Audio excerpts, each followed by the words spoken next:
Yo les gars, yo tout le monde, on se retrouve pour une nouvelle vidéo et un nouveau talk en compagnie de MTO Foot et de Sim. Bien évidemment, vous avez les chaînes respectives en description. Aujourd'hui, on va parler à J-1 de cette finale de Ligue des Champions qu'ils attendent avec impatience en tant que fan parisien. Moi également, bien sûr, en tant que fan neutre pour cette finale, je l'attends avec une grande envie. Les amis, bienvenue déjà dans cette vidéo. Je vous donne l'occasion de vous présenter brièvement. Et juste après, on ira bien sûr plus en profondeur sur cette rencontre qui, je pense, vous stresse énormément. MTO, je te laisse un peu te présenter, commencer et puis bien sûr me donner ton premier ressenti. En tout cas, merci à toi de m'accueillir sur ta chaîne pour pouvoir parler de cette grande finale tant attendue. De notre côté, moi, je suis en panique totale. Je stresse. Alors oui, il y en a qui sont sereins. Je sais pas comment ils font, mais moi, sincèrement, je regarde tout le temps mon téléphone pour voir les minutes défiler. J'ai carrément mis un minuteur. Ouais, non, clairement, c'est vrai que ça doit être quelque chose, hein. Moi, ça fait. Moi non plus, hein, j'ai pas connu de finale de LDC 2015, j'étais un petit peu petit. Donc ça doit être quelque chose. Sim, à ton tour, si tu peux te présenter brièvement et me donner un peu ton ressenti. Bah moi franchement, je suis trop content de vivre enfin une finale de Ligue des Champions avec le Paris Saint-Germain parce que la finale à Munich, enfin face au Bayern de Munich, elle était très particulière parce que c'était un format particulier, il n'y avait pas les supporters dans le stade, en plus les supporters ne pouvaient pas sortir dans la rue puisque c'était période Covid, enfin on pouvait sortir, c'était fin de confinement mais c'était un peu compliqué. Là on vit quand même les choses de manière totalement différente, on a vu qu'il y a déjà des manifestations de Parisiens dans les rues, donc c'est une ambiance qui est très particulière dans la ville de Paris et c'est quelque chose à vivre. Et en plus, une victoire du Paris Saint-Germain, ou enfin même le fait d'aller en finale, c'est déjà un événement extrêmement important pour le football français. Donc c'est vraiment très cool à vivre et je suis ravi d'être avec toi pour cette vidéo pour en discuter. Ouais, non, clairement, on en a parlé de cette finale, on en a parlé tout au long du parcours incroyable du PSG. Bon, pour vous faire un peu le planning de cette vidéo, on va bien sûr parler de l'Inter, la forme récente, les joueurs disponibles. Il y a peu de blessés des deux côtés. Il y a des joueurs plus en forme que d'autres, on va revenir dessus. Mais pour commencer sur l'Inter, MTO, je pense que tu as suivi les derniers matchs de l'Inter avec attention. Ouais. Qu'est-ce que tu peux nous dire un peu sur leur forme récente et puis bien évidemment sur leur parcours en général dans cette Ligue des Champions? Bah déjà, on m'avait vendu un petit peu cette équipe comme l'une des meilleures équipes défensivement en Europe. Compréhensible parce que dans les groupes, c'était très intéressant. Je crois qu'ils ont pris un but, si je dis pas de bêtises. Ouais. Et le souci, c'est qu'au moment où j'ai commencé à les regarder, ils ont commencé à se prendre pas mal de buts. Déjà contre le Bayern et après contre le Barça. Après, j'ai ressenti aussi un petit peu de fatigue. Alors, bon, j'ai pas envie de dire que c'est une équipe à sous-estimer. Bien sûr, moi, je suis en Oui. panique. Je sais que c'est une très grosse équipe, mais j'ai remarqué quand même quelques petites failles dans cette équipe, surtout en seconde période. Alors des fois, c'est possible que soit en première période, ils soient à fond et en seconde, ça soit un petit peu plus compliqué. C'est des joueurs qui se rapprochent de la retraite, mais c'est une équipe qui met énormément d'intensité sur une mi-temps. Donc je pense que si on est capable de tenir comme contre Arsenal en première période, je pense qu'on peut leur faire très mal. Il y a des joueurs qui n'ont pas joué depuis Barcelone, un joueur comme Lautaro Martinez, même Benjamin Pavard, il y en a qui disent oui, c'est peut-être bien parce que le coach essaye de pas trop les faire jouer, mais moi, je suis plutôt dans une autre optique à me dire, si tu n'as pas de rythme avant une finale, ça peut être dangereux parce que pour moi, c'est compliqué une finale comme ça. Si tu vas avoir des joueurs en face qui ont joué la semaine dernière une finale de Coupe de France, qui sont à fond, c'est des jeunes, ils courent partout, ils ont faim. Comment Mm. Martinez va réagir, je sais pas. Mais en tout cas, de mon côté, je sous-estime pas du tout cette équipe. Ouais, non, clairement, c'est vrai que la forme un peu physique de l'Inter fait débat. Sim, je vais te donner un peu la balle. C'est vrai que sur ce dernier mois, ces derniers 2 mois de compétition, l'Inter a quand même eu du mal à jouer sur tous les tableaux, hein. Ils ont perdu cette Serie A, ils ont perdu en Coppa lors du derby face à Milan. Là, on sent presque que cette finale de Ligue des Champions, elle peut un peu sauver leur saison. C'est un peu qui tout double pour eux. Donc, est-ce que tu penses qu'ils vont réussir véritablement à être à 100% au même moment, au même endroit? Ah là, de toute façon, ils sont dans une position où ils doivent absolument la jouer à fond parce que, enfin, s'ils la gagnent pas, c'est saison blanche. Le problème, c'est que l'Inter, quand tu regardes l'effectif, tu as l'impression que l'effectif il est profond. Mais le problème, c'est que j'ai l'impression que cette équipe a un petit peu le même problème qu'avait le Paris Saint-Germain sur les années précédentes. C'est que ton banc, il est fourni, mais pas en qualité. Et l'Inter Milan, quand tu vois que tu peux faire rentrer des Arnautovic qui, dans la grande majorité du temps, bah, rate toutes les occasions qu'il a, surtout dans les moments importants. On se rappelle du match face à l'Atlético Madrid, où d'ailleurs il se retrouve éliminé la saison dernière, où il manque des occasions totalement immanquables, à un Méditerranée qui défend mieux qu'il attaque. Tu comprends que l'effectif, il est pas extrêmement, rempli et donc bah, tu te retrouves avec un effectif qui se retrouve, très fatigué en fin de saison et qui au final perd ses moyens à cause de toutes les compétitions qu'il y a à jouer. Je pense notamment à la Serie A qui était, bah, tu menais, hein, concrètement en Serie Mmh. A jusqu'à un bon moment dans la saison. Au final, tu as eu une série de défaites. Puis face au Barça, tu as su te reprendre au match aller, mais en fait, c'est une équipe qui, est assez irrégulière et puis surtout qui fonctionne un petit peu par période. C'est que tu as des périodes où, l'Inter confirme qu'elle est la meilleure attaque, de Serie A. En tout cas, statistiquement, c'est la meilleure attaque de Serie A et tu peux voir des matchs où, tu as des, 5-0, parfois contre des belles équipes en plus, de Serie A et puis des fois, tu des matchs où, l'Inter recule beaucoup plus, essaie de défendre le mieux possible, même si on voit quand même que cette saison, en tout cas en Serie A, ça reste une équipe bien plus offensive que défensive. C'est la quatrième meilleure défense du championnat. Alors c'est loin d'être mauvais évidemment, mais c'est pas la meilleure défense, du championnat et d'ailleurs on a vu face au FC, Barcelone, cette équipe pouvait encaisser énormément de buts et que, bah, certains profils de joueurs étaient notamment capables, d'ouvrir des espaces face à cet Inter Milan. Donc, on a vu avec, Lamine Yamal, notamment pour le FC Barcelone. Je pense que Kvara ou Doué, sur les côtés pourraient avoir cette capacité. Évidemment, c'est pas, des joueurs, d'un aussi haut niveau qu'Yamal, mais dans le profil en tout cas, ça me semble être des joueurs capables, d'ouvrir le jeu, de l'Inter Milan qui va, je pense, face au Paris Saint-Germain, avoir une, physionomie de match à peu près similaire que celle face au FC Barcelone, c'est-à-dire un Paris Saint-Germain qui va, presser très haut, qui va globalement dominer le match, mais, avec une équipe de l'Inter qui va essayer d'attaquer en contre le plus rapidement possible et surtout essayer de jouer, sur un Marcus Thuram notamment. On sait que le Paris Saint-Germain, les saisons passées, ont pu avoir du mal à gérer ce genre d'attaquants très physiques, très costauds, qui sont là, notamment pour jouer dos au jeu. On l'avait vu l'année dernière, Lewandowski face à Beraldo. Beraldo s'était fait complètement manger. On pourra me dire que ce secteur défensif est différent, ce qui est vrai, mais n'empêche que ce sera quelque chose à suivre. Et l'Inter Milan a pas mal de qualités qui peuvent faire du mal au Paris Saint-Germain. Je dirais que le Paris Saint-Germain a également des qualités qui peuvent faire très mal à l'Inter Milan. Mais voilà, on a vu quand même que cette équipe de l'Inter Milan était dans une dynamique dernièrement qui est un petit peu compliquée, même si le dernier match de Serie A, bah, la victoire, même si au final elle ne te permet pas de remporter le titre, c'était quand même un match qui était plutôt bien mené dans la globalité. Donc c'est pas non plus à exclure le fait que l'Inter se remette bien avant la finale, surtout que là, tu as quand même eu une belle période de repos pour cette équipe de l'Inter. Ouais, non, clairement, alors à vous entendre et puis vous dites des choses très intéressantes. C'est vrai que la forme, elle est un peu moins bien. Maintenant, si on parle un peu plus largement, si on prend un peu plus de recul sur, les cycles d'entraîneurs, MTO, c'est vrai qu'on arrive à un moment donné pour, Simone Inzaghi où, ça parle déjà peut-être de départ en Arabie Saoudite. On est vraiment sur la fin de quelque chose, un projet qui arrive possiblement à son apogée, hein. Ça serait vraiment l'apogée de ce projet pour eux de remporter cette LDC. Au contraire du Paris Saint-Germain, où on fera la bascule. Cette finale, elle arrive un peu prématurément dans le projet. C'est pas qu'elle est pas méritée, mais elle arrive presque, voilà, un peu, C'est personne inattendu. l'attendait. Voilà. Donc, par rapport à cette fin de cycle et cette expérience de groupe avec l'entraîneur, est-ce que toi, ça te fait peur par rapport à ça? Par rapport à cet Inter qui est vraiment très expérimenté, avec ce coach qui connaît très bien ses joueurs, c'est la même base qu'en 2023 lors de la finale. Est-ce que finalement ils peuvent perdre 2 finales de suite? C'est ça la question. Alors je sais qu'il y a pas très longtemps, je crois qu'on en a parlé déjà tous les deux, et tu avais marqué un point. Je pense que l'Inter va avoir beaucoup plus de pression que le Paris Saint-Germain.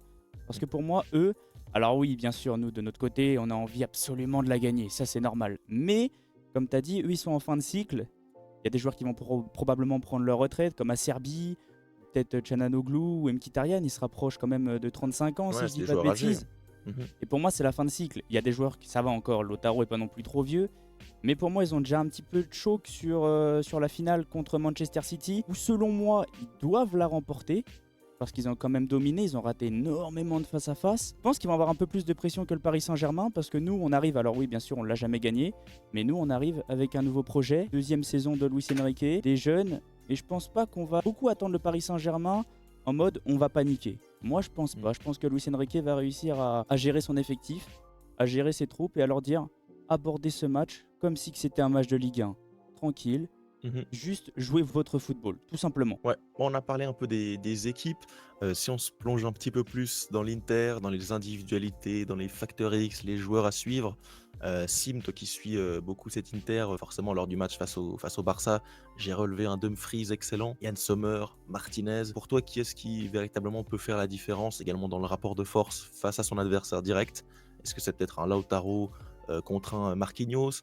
Qu'est-ce que tu sens au niveau de l'Inter, des joueurs qui pour toi te font particulièrement peur ou voilà, tu penses qu'ils peuvent faire la différence? L'Inter, ce qui est très particulier, c'est que c'est un peu comme le Paris Saint-Germain, c'est-à-dire que tu as une équipe avec des individualités qui sont très fortes, mais tout ça dans un, collectif extrêmement bien huilé. C'est-à-dire que tu peux avoir des individualités qui peuvent briller sur, certains matchs. Je pense notamment à Dumfries qui fait une double confrontation, exceptionnelle, hein, face au FC Barcelone, il y a rien à dire, là-dessus. Mais c'est pas le joueur qui est, mis en avant, tu vois? C'est pas, comme un Yamal au Barça, c'est pas comme un Mohamed Salah, à Liverpool. Il y a pas de franchise player un petit peu à l'Inter Milan. Mmh. C'est un collectif très bien huilé qui arrive à faire fonctionner des individualités qui sont très fortes. Donc tu as un Dumfries qui est monstrueux, tu as un Barella également qui est excellent, tu as, évidemment Lautaro Martinez, même Marcus Thuram qui est une véritable individualité très forte dans cet Inter Milan. Tu as Di Marco, même si Di Marco, bon, il faut dire que face au Barça et même sur la fin de saison Ah, il est plus globalement, en c'est un peu plus difficulté, ouais, compliqué pour lui, il est plus en difficulté, mais globalement, tu es quand même sur un des meilleurs arrières gauche bien d'Europe, sûr. en tout cas quand il est en forme. Tu as un Yann Sommer également qui est un excellent, gardien. Tu as Bastoni en défense qui, pour moi, est enfin arrivé à maturité. Tu peut-être, c'est peut-être son prime pour moi. Il a encore progressé défensivement, selon moi. Tu as un Acerbi également qui, est très bon. Alors, je sais pas encore si ce sera Bissek ou Pavard, il y a encore, une petite indécision là-dessus, mais n'empêche que tu as quand même 2 joueurs de très bon niveau, hein. Bissek, c'est un jeune, Mmh. très talentueux et tu as Pavard également qui fait, une très belle saison du côté de l'Inter Milan. Donc voilà, tu as quand même un bel effectif, du côté de l'Inter. Bien Tu as des sûr. joueurs très expérimentés et tu as des individualités fortes qui peuvent, permettre de concrétiser, certains, temps forts, de l'Inter Milan, surtout sur des contre-attaques, tout ça, ça peut aller extrêmement vite. Marcus Thuram, Dumfries, pour mettre de la verticalité, Lautaro Martinez également, on a vu que face au Barça, le mec était apparemment totalement diminué. Il l'a déclaré, en interview qu'en fait il aurait jamais dû jouer. Il jouait sous infiltration, c'était n'importe quoi et au final le mec marque un but et et récupère un penalty. Donc ils peuvent être dangereux sur, quasiment rien en fait. C'est, un Mmh. des points les plus importants, sur cet Inter Milan, c'est-à-dire que le PSG peut, presser très haut, comme d'habitude, comme l'a fait le FC Barcelone finalement. Mais, derrière, si tu es pas suffisamment bon défensivement, bah, tu peux te faire, punir, très, très rapidement et tu as des individualités très fortes du côté de l'Inter pour le faire. Clairement, c'est vrai qu'il y a pas tellement ce franchise player comme il y a dans d'autres équipes, mais au Paris Saint-Germain non plus. On va un peu partir sur le PSG. MTO, bien sûr, je vais te lancer sur ton club. Alors c'est vrai que récemment, on entend un peu moins parler du PSG, il y a moins de matchs à enjeu, la Ligue 1 elle est un peu pliée, il y a eu cette Coupe de France, ce match, amical on va dire où c'était vraiment surdominé, c'était magnifique, du reste Sim y était. Franchement voilà, ce PSG, depuis le match face à Arsenal, ils ont le temps de gérer l'effectif, d'être au maximum pour cette finale. Bah ouais, parle-moi un peu de tout ça, parle-moi de cette approche, l'approche du club. Je pense qu'ils vont arriver à 120 clairement. Ah oui, totalement. Bah déjà, moi j'ai remarqué un truc, c'est que c'est plus du tout le même Paris Saint-Germain comparé aux années précédentes. Tout a changé, Luis Enrique gère son effectif parfaitement bien. Moi j'ai remarqué quelque chose, c'est que contre Reims, il a mis l'équipe type et il a eu totalement raison. Au moins les joueurs ont un petit peu de rythme, les joueurs peuvent quand même se reposer parce que là il y avait quand même un très très gros enchaînement quand on a affronté Arsenal, je crois qu'on jouait tous les Mmh. 3 jours. Et là il était obligé de faire tourner son effectif et on l'a ressenti quand le PSG est obligé de faire tourner son effectif, ça se passe souvent très très mal. La saison dernière déjà avec Dortmund, cette saison face à Aston Villa, parce que pour moi c'est à cause de ça qu'on joue très très mal à Aston Villa, manque de rythme. Oui on joue 15, 20, 30 premières minutes très intéressantes mais après on coule totalement. Donc moi je pense que ça va faire du bien au groupe de se reposer un petit peu. Le match de la semaine dernière est tombé au bon moment parce que même si oui il y en a qui pensent que c'est comme tu as dit un match amical, Ouais, c'est ça clair. nous a quand même servi parce que les joueurs avaient faim, les joueurs ont géré le match parfaitement bien. Première mi-temps, tu mènes 3-0. Luis Enrique a pu faire jouer des joueurs, a pu donner du temps de jeu à d'autres, des joueurs qui vont probablement rentrer samedi contre l'Inter de Milan. Et en seconde période, on était en mode tranquille, on faisait tourner le ballon. Mais on a ressenti que cette équipe du PSG peut faire très très mal. 30-20 premières minutes, sincèrement, désolé pour Reims, hein, mais c'était vraiment très très violent. Au niveau de la gestion des blessures, c'est la première fois que je vois un groupe sans blessé au Paris Saint-Germain, excepté peut-être Kimpembe. Sincèrement, c'est pas trop grave. Mais la gestion de Luis Enrique, sincèrement, depuis le début de la saison, elle est incroyable. Ouais, non, clairement, c'est vrai que c'est exceptionnel d'arriver à manager son effectif comme ça. C'est vrai que les plus vicieux, dans les commentaires, à raison peut-être, pourront dire qu'il y a peut-être moins de compétitivité en Ligue 1, donc tu peux peut-être relâcher un peu plus sur certains matchs. C'est vrai, mais il y a quand même, voilà, une bonne cinquantaine de matchs à jouer. C'est compliqué, on l'a vu au PSG que sur les années précédentes, c'était pas le cas. Donc forcément qu'il y a eu une gestion particulière, cette saison-là. Sim, je vais te lancer un petit peu maintenant sur, les forces et les faiblesses. Forcément, il y en a peu, mais il peut quand même y en avoir de ce PSG. On les a entreaperçus peut-être à Aston Villa, on les a entreaperçus face à Liverpool dans le manque d'efficacité. Je vais te lancer là-dessus. Toi, qu'est-ce que tu penses être véritablement les grandes forces de ce Paris Saint-Germain et les quelques faiblesses, si t'en vois? Alors pour les grandes forces, évidemment, on les connaît. Cette capacité, à évidemment avoir un jeu de possession, parce que globalement c'est l'idée de Luis Enrique, avoir un jeu de possession avec des joueurs qui permutent énormément pour créer beaucoup d'incertitudes offensives. Et là où l'année dernière, bah, ça passait quand même pas mal de fois par Mbappé et où tu avais du mal à créer, cette incertitude et tu avais globalement des choix offensifs qui étaient assez stéréotypés. Là, le danger peut venir d'un peu partout, même si tu as certains circuits préférentiels. On l'a vu notamment avec cette fameuse action, Nuno Mendes Dembélé sur les puis Dembélé sur le côté et puis voilà le but, on l'a vu notamment face à Liverpool, le but, face à Mmh. Arsenal où c'est globalement la même, action à chaque fois. En tout cas, ça y ressemble beaucoup. Tu as cette espèce de chemin, préférentiel, mais du coup, voilà, tu as quand même une variété dans les occasions que tu te crées qui est assez énorme et tu as parlé de ce manque d'efficacité. Le manque d'efficacité, globalement, on l'a laissé sur la première partie de saison parce que pour moi, face à Liverpool, tu tombes quand même face à un Alisson qui fait un match assez paranormal presque parce que certes, c'est un très bon gardien, mais faire une performance pareille, c'est, quand même, assez dingue et au final, pour le coup, là où tu te plaignais du fait d'avoir un Donnarumma qui n'est pas capable de faire ce genre de performance, bah, là, il nous l'a montré, qu'il était capable de le faire. Donc là aussi, tu peux le mettre dans tes grandes forces, alors qu'il y a peut-être quelques mois, tu pouvais mettre Donnarumma dans tes faiblesses. Donc tu as ce jeu de possession, avec beaucoup de permutations qui fonctionne très bien. Tu as aussi une certaine verticalité, parce que possession ne veut pas dire aucune verticalité. Donc voilà, tu peux également te lancer très très vite en attaque. Puis tu as certains joueurs également au milieu de terrain, je pense à Fabien Ruiz, on l'a vu pas mal de fois aller chercher la profondeur sur Kvara, sur le but face à Aston Villa notamment. Tu as cet axe fort également au milieu de terrain de joueurs qui sont capables de donner très vite le ballon et de te faire gagner parfois de nombreux mètres, de précieux mètres dans la construction de tes occasions. Donc tu as un milieu de terrain également qui aide beaucoup au contre-pressing. Tu as une équipe globalement qui au contre-pressing est extrêmement forte. Je trouve que ce contre-pressing, je dirais pas qu'il est meilleur que celui du FC Barcelone, je dirais qu'il s'articule un petit peu différemment. J'ai l'impression que celui du PSG est peut-être un peu plus intelligent, c'est-à-dire que tu prends un peu moins de risques que ce FC Barcelone dans ta gestion du contre-pressing, donc ça peut être un bon point. Tu as également des milieux de terrain, donc voilà, comme Joao Neves, qui se battent énormément à la récupération du ballon. On a vu également Fabien Ruiz vraiment s'installer aussi dans un rôle important défensivement. Pour moi, il a progressé dans ce domaine cette saison. Et tu as un Vitinha également qui peut poser le jeu, qui peut contrôler le tempo du match. Donc ça, évidemment, c'est très important. Et je pense que la bataille du milieu de terrain, le PSG devrait la gagner. Et pour parler un petit peu de la défense, qui fait pour moi partie également des forces, c'est que tu as trouvé une charnière centrale qui fonctionne très bien. Avec Marquinhos, Pacho, c'est très complémentaire. Tu as un Pacho dans le duel aérien qui est plutôt bon, qui dans les duels physiques arrive à bien s'imposer. C'est pas forcément le joueur le plus rapide, mais physiquement, bah, tu avais besoin d'un joueur capable de gagner des duels, un joueur capable voilà, également d'aller chercher haut, parce que des fois on le voit surgir un petit peu à la Marquinhos. Marquinhos, lui, il a plus cette fonction, je dirais, d'essuie-glace, comme j'aime l'appeler, c'est-à-dire de nettoyer avant, pas de chaud, de faire des interceptions, de jouer sur l'anticipation, de jouer sur la course, la vitesse.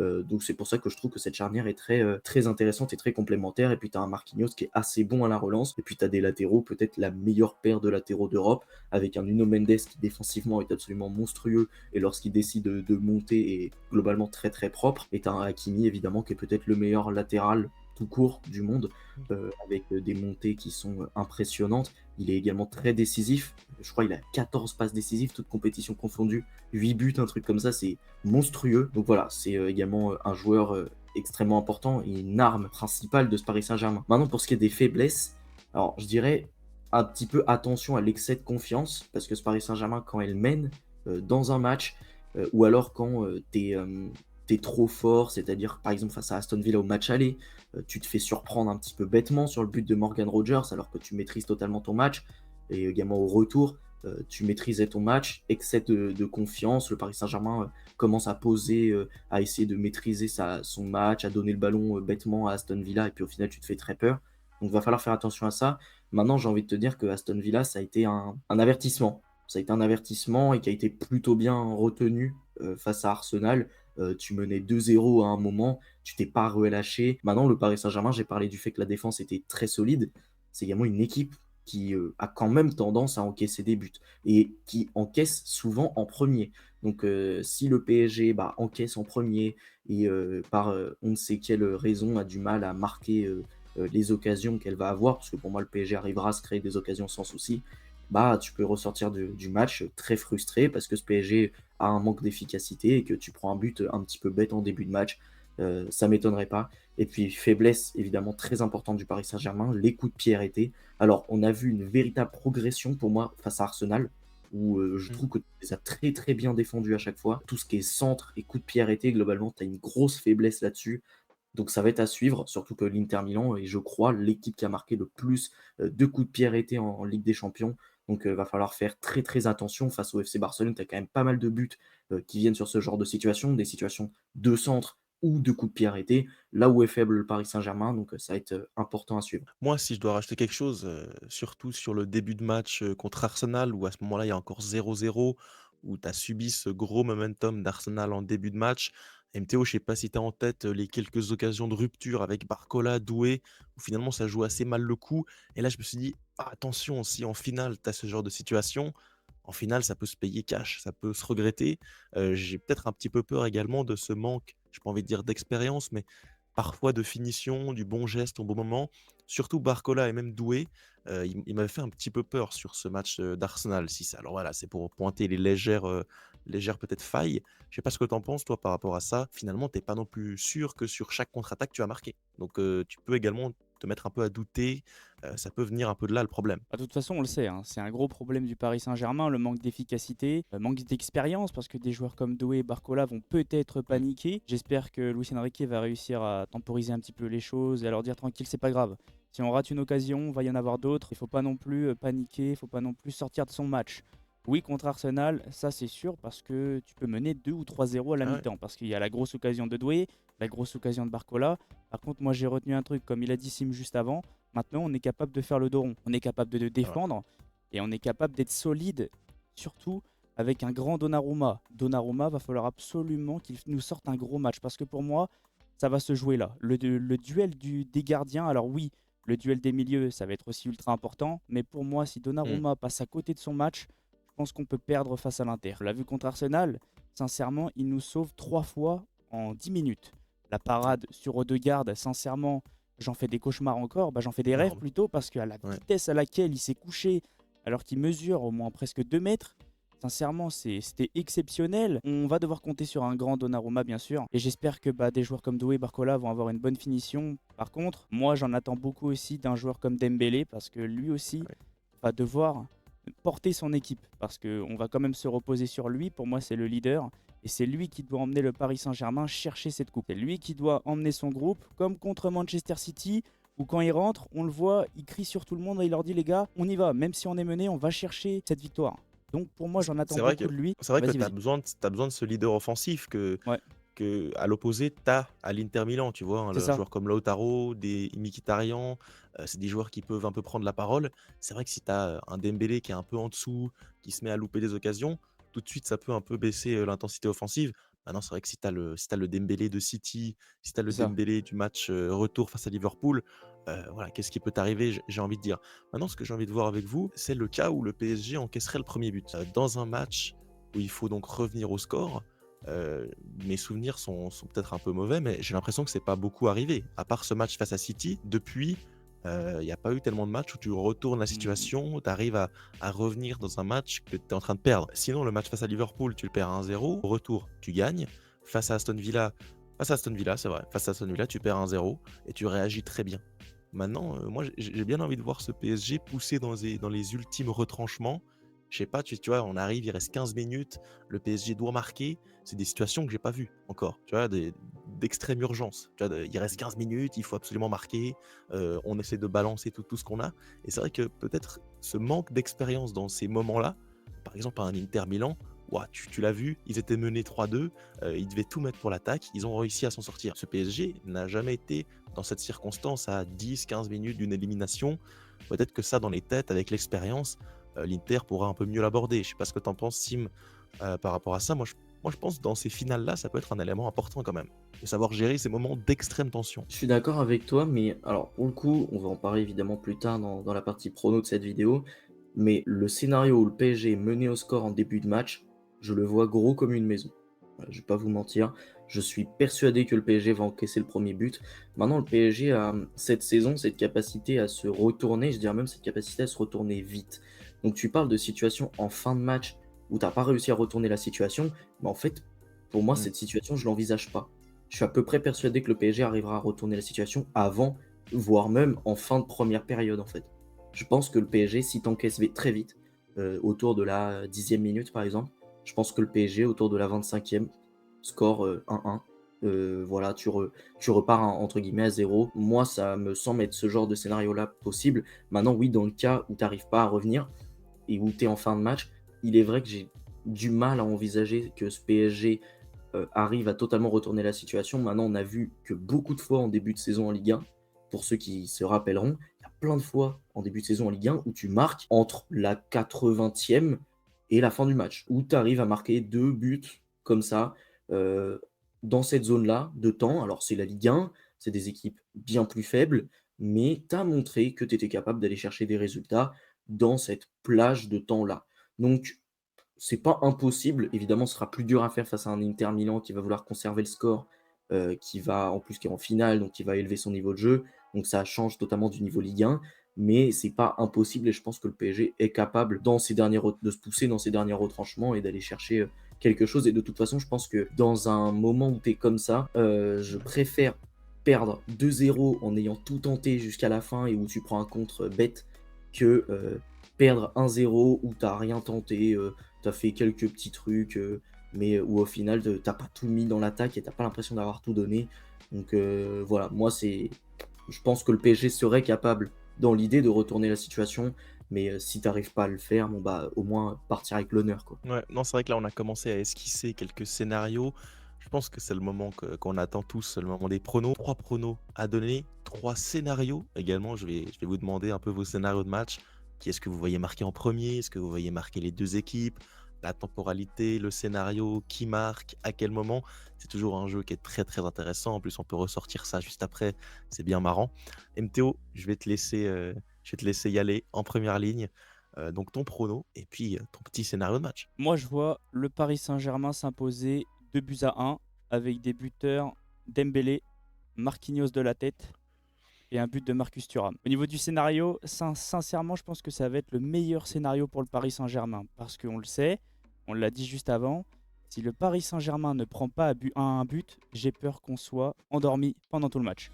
Il faut que le PSG ait un électrochoc. Il faut qu'on prenne un but dans les 10 premières minutes pour que ça sonne dans les têtes et qu'on se dise allez les gars, faut y aller. Moi je pense que le PSG va prendre un but dans les 10 premières minutes. On va égaliser à la 30e avec un but de Dembélé. Et ensuite, à la 80e sur corner, but de Marquinhos. Pour libérer tout un peuple, tout simplement. Incroyable. Et avoir la photo de Marquinhos pour soulager tous les supporters parisiens. Là, on sent de l'envie là dans tes propos. Je vais y aller. Moi, franchement, je vois un PSG, qui domine ce match, vraiment et ça m'étonnerait même pas parce qu'en ayant vu le Barça quand même assez dominer cet Inter par séquence, je pense que le PSG est capable de le faire également. Donc je pense que vous allez mener 1-0 et puis qu'à la fin, dans les 10-15 dernières minutes, vous allez encaisser un but, donc ça va faire un partout, ça va aller en prolongation et je vois le Paris Saint-Germain s'imposer au tir au but. Donc, ça ferait un partout, tir au but. Je pense qu'au tir au but, le PSG a un peu plus l'avantage, que l'Inter, même si Sommer, c'est pas un top gardien sur penalty, même s'il a déjà fait ses armes, notamment face à l'équipe de France, à l'Euro. Mais je pense qu'au penalty, avec un Donnarumma en fusion, l'homme du match, l'homme du tournoi peut-être à ce moment-là, je pense que ça pourrait bien finir pour vous. En plus, je n'exclus pas un but du PSG dans les prolongations, avec des entrants plus dynamiques, avec des titulaires plus fatigués du côté de l'Inter. Mais je pense que l'Inter va vous la faire à l'envers sur une partie du match.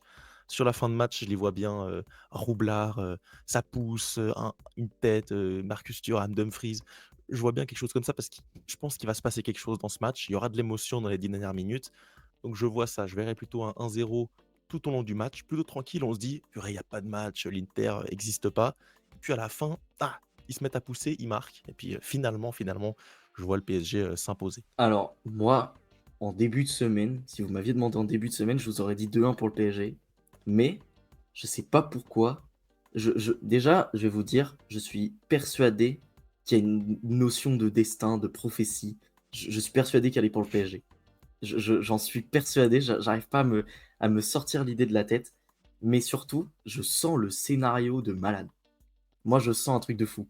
Genre, je sens bien le PSG qui prend un 1er but, le PSG qui mène 2-1, après genre, autour de la 60e et après genre, tu perds, enfin il y a 2-2 et tu marques un but à la toute fin, genre, au bout de 120 minutes, tu marques un but qui sauve tout le monde.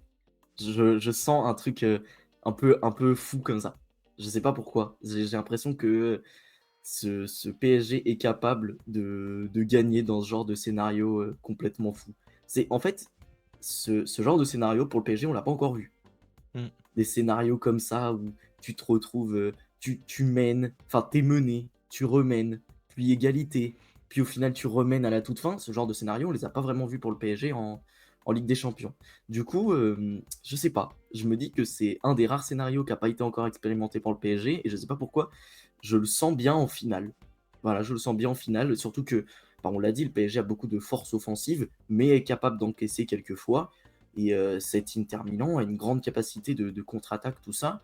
Et je me dis que bah, un PSG qui défensivement est pour moi un petit peu au-dessus du FC Barcelone, peut-être concéderait un peu moins, bah du coup ça serait suffisant pour passer et peut-être mettre un beau score, puisque pour moi il n'y a pas de raison que le PSG passe pas. Et c'est là que je vais tenter le prono un peu fou. Je pense qu'il y aura un doublé de Dembélé dans les 3 buts. Dans les 3 buts, il y a un doublé de Dembélé pour le ballon d'or. Bon, bah, vous l'avez compris, je crois qu'ici on voit le PSG sacré. Peut-être qu'on est un peu, subjectif, hein, peut-être que si le talk était en italien, on verrait l'Inter, on sait pas, mais voilà, c'est nos pronostics à nous. Dites-nous vous, dans les commentaires, vos scénarios. Qu'est-ce que vous voyez au final, le PSG, l'Inter? En tout cas, voilà, ici, un scénario fou pour Sim, moi une victoire, plein de suspense au tir au but et pour MTO, une victoire 2-1 avec, également un but salvateur, de Marquinhos. En tout cas, c'est dingue. Ça va être demain soir les amis, à Munich. Ouh là, rien que d'en parler, ça me chauffe déjà, ça va être énorme. En tout cas, bien sûr, vous pouvez retrouver du contenu pour parler de ça, pour parler de football sur leur chaîne qui seront en description. N'hésitez pas à vous abonner à leur chaîne et bien sûr à celle-ci, à donner votre petit commentaire, à mettre votre like. Et nous, on se retrouve très vite pour de nouvelles vidéos. Les amis, un petit mot de la fin. MTO, un petit encouragement peut-être pour ton équipe là, à 48 heures du coup d'envoi. Elle est pour nous, les gars. Allez la chercher. Aïe aïe aïe. Sim, un petit dernier mot. Franchement, et je vous jure, j'arrive toujours pas à y croire, hein. C'est que je vais vous donner une petite anecdote personnelle pour conclure la vidéo. À la base, je devais aller dans un bar avec des potes pour suivre le match. Et après, j'ai dit, en vrai, les gars, vaut mieux pas, parce que si on perd, je vais pleurer toute la soirée. Ouais, Du non. coup, vaut mieux, je m'enferme dans ma grotte.